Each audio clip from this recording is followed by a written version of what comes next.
So I think we all know that I really care about safety, and that's why I always use my safety sandals, I use proper eye protection, and I always have my gloves on. My projects usually involve some kind of power tool that can easily hurt me in one way or another. So if you're going to attempt to do something similar, always remember to have proper safety gear. That's all I'm saying. I don't know if you saw my last video, but I bought an electric weed whacker or string trimmer or whatever you call it. It's one of the best tools I've gotten in a long time, but it comes with one thing that become kind of a problem for me. So I really like when you have the really crisp lines between the grass and the flower beds. I mean, I could flip it around, I could flip the trimmer head and do the thing, but I can't figure out a way that's really good for my back. I don't know if you can tell, my facial hair grows like I'm 15 years old, but I'm actually 35. My back is actually starting to hurt a little bit. So I want to figure out a good way to get those crisp lines without having to break my back. So that's what we're doing today.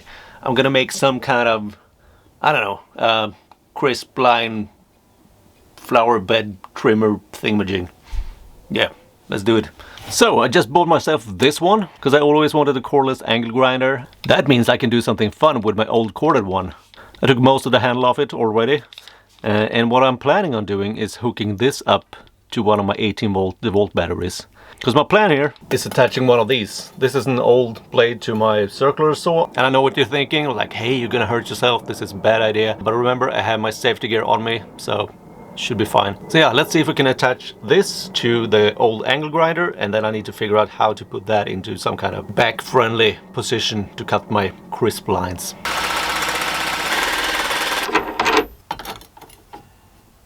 Perfect.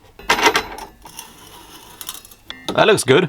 I also need to touch the battery somehow. I 3D printed this, so the purpose of this is mainly for just mounting it on your wall, but I'm gonna repurpose it for kind of a battery connector. So I should be able to just slide this like so, and then we need to mount this to something I can actually carry around. I also have several of these. It's a hollow metal pipe thing from a tent that broke, so I'm gonna see if I can't use this as a kind of as a handle.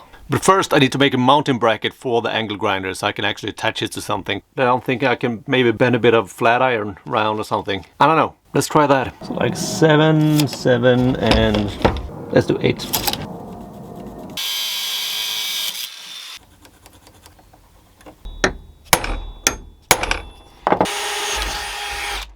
I know this is not the way to bend metal, but I use what I have. I don't have an anvil. I really need an anvil. And I don't have any kind of, what do you call those, where you fold sheet metal and stuff. I don't have one of those. I only have what's laying around in the shed. So what I found is a pretty basic solution for bending my metal, because it's a pretty thick piece of metal. It's it's an old grinding wheel and a disc brake I had laying around. So I couldn't really bend it directly on my wooden workbench. I improvised.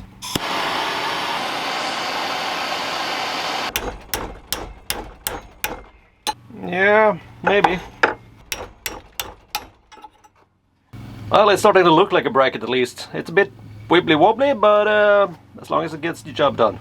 I managed to mount this little bracket, and in order to make this bracket a bit stable, I made this. So my plan now is to slide this in, so I can mount that one right there and connect these two. But first I need to put 2 holes here that lines up with those 2 holes, so I can mount the angle grinder to this piece of tent pipe. Yeah, so that's next up. Okay, so my plan for figuring out what these holes are is taking a can of, I guess, red paint is good, and then lining this up the way I want it, which would be there, and then just spray.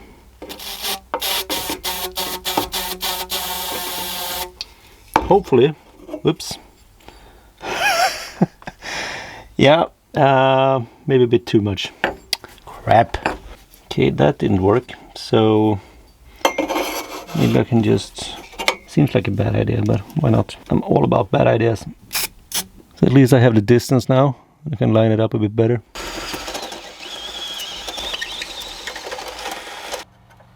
Perfect. Okay, so now I'm gonna start wiring this thing up, and I only have yellow wire. I need 2 cables coming down here. I need 1 to the button and 1 to the battery, and finally I need 1 more from the battery to the little switch.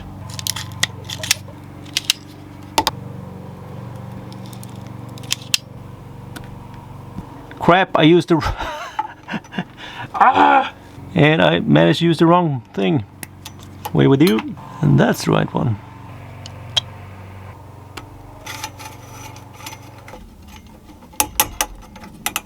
Pro tip, if you're planning on making yourself a battery connector for a power tool battery, so when you're trying to drill 2 holes for the negative and positive connectors for your battery, and you have the battery inside to kind of measure where it should be. Remember that 3D prints are usually kind of thin plastic, so you're gonna drill through them pretty quickly and you're gonna start drilling into your battery connectors. So yeah, keep that in mind.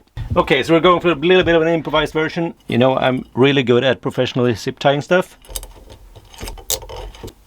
It is a little bit fiddly to change a battery, but so you gotta push these in manually.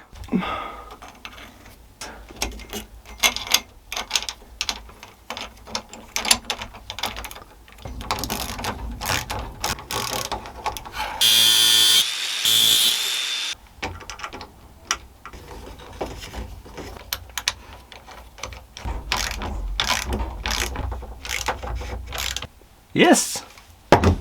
So now it's just a matter of connecting these 4 cables and we're good to go. Sweet! So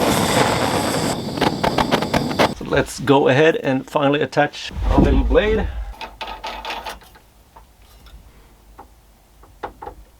There we go. So if I push the button, yes. This is perfect.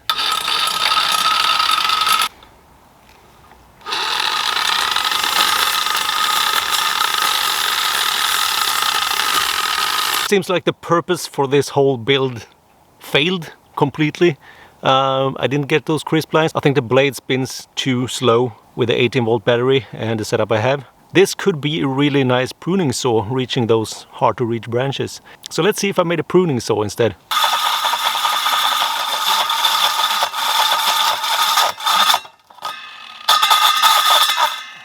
I tried to make a really nice edge trimmer, ended up making a really bad pruning saw.